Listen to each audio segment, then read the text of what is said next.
धासू जी के यहाँ चला गया छिंदवाड़ा में। ये एक बार बाहर निकले तो यातायात सुरक्षा सप्ताह चल रहा था। तो धासू जी स्कूटी पे बैठ के निकले और अपना हेलमेट वेलमेट लगा के बाहर निकले। थोड़ा आगे गए, 3 पुलिस वालों ने रोक लिया, बोले रुकिए रुकिए रुकिए। धासू जी रुक गए। पुलिस वाले ने 500 रुपये दे दिए। जो पुलिस लोगों से लेती है उनने धासू को 500 रुपये दे दिए। धासू जी को बड़ा आश्चर्य हुआ।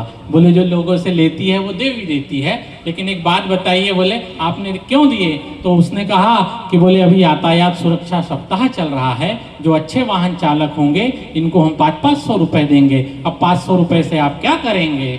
धासू जी ने कहा ड्राइविंग लाइसेंस बनवाएंगे।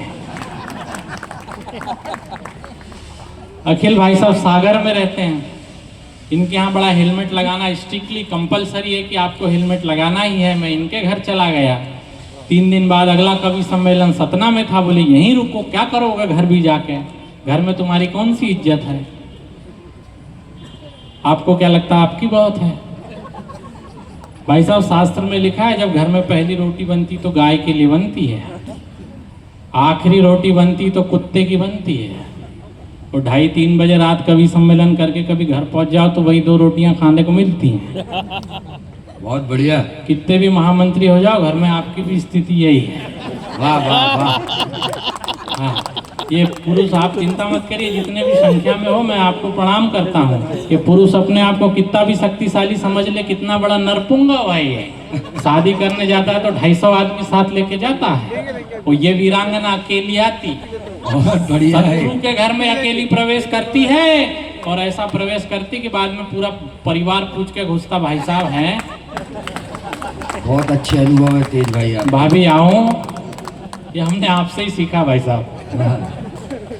तो मैं इनके यहाँ चला गया पिछले दिनों, तो इन्होंने मुझे स्कूटी पे बिठाया, हेलमेट लगाया और सामने चले गए। जैसे ही हम लोग गए 3 पुलिस वालों ने फिर रोक लिया, बोले हेलमेट हेलमेट।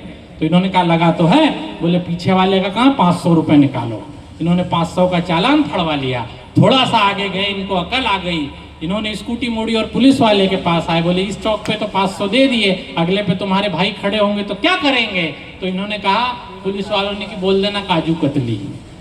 हम अगले चौक पे गए, 3 पुलिस वालों ने फिर रोका, बोले हेलमेट। इन्होंने कहा काजू कतली। बोला जल्दी जाओ जल्दी जाओ जल्दी। तीसरे चौक पे फिर चले गए, फिर हमसे पूछा हेलमेट। हमने कहा काजू कतली। बोले जल्दी जाओ जल्दी जाओ। अब हमारे समझ में आ गई कि काजू कतली तो बहुत काम की है। अगले दिन हम दोनों ने हेलमेट नहीं लगाया, पहले ही चौक पे पुलिस वालों ने पकड़ लिया। बोले हेलमेट। हमने कहा काजू कतली।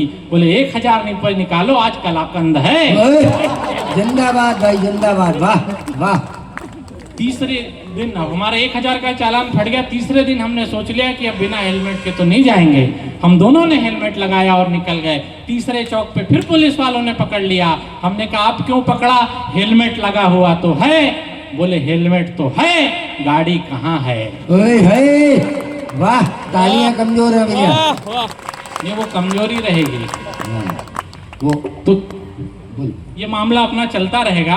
मैं धीरे धीरे कवियों को भी सुनाना प्रारंभ करता हूं, क्योंकि आप कवियों का भी इंतजार कर रहे हैं। मुझे जिस कवि को सुनाना है वो छंद सम्राट है, भुवन सिंह धासू जी उनका नाम होता है। मुझे 4 पंक्तियां याद आ रही हैं कि आदमी का सबसे महान शत्रु अहंकार। उदय प्रताप जी लिखते हैं आदमी का सबसे महान शत्रु अहंकार, मिट्टी में मिलाता तो मिलाता चला जाता है, मादक से मादक पदार्थ का सारा मत एक एक घूंट में पिलाता चला जाता है। और परिणाम पूछना तो रावण से पूछ लेना, बल से जो धरती हिलाता चला जाता है। और एक दिन 10 शीश 20 भुजा का घमंड, एक बाण राम का चढ़ा के चला जाता है। एक बाण राम का चढ़ा के चला जाता है। तो वो हास्य के कवि हैं। हास्य में आपको अद्भुत छंद सुनाएंगे, आप तालियां बजाइए। और इसके बाद उन्होंने शिव पार्वती खंड काव्य लिखा है, तो मैं उनसे निवेदन करूंगा कि 2-4 छंद उसके भी आपको सुनाएं। आप एक बार जोरदार तालियां बजाइए। और एक कवियों को इसलिए सुनिएगा भाई साहब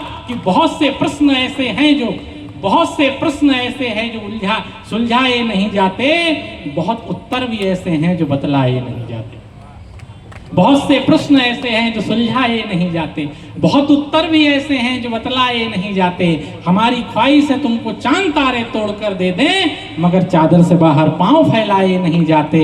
और यही सब सोचकर तुम हमें दिल में जगह देना, कि घर आए हुए मेहमान लौटाए नहीं जाते, घर आए हुए मेहमान लौटाए नहीं जाते। एक बार जरा पूरा सदन तालियां बजाकर हास्य के तूफान भुवन सिंह धासु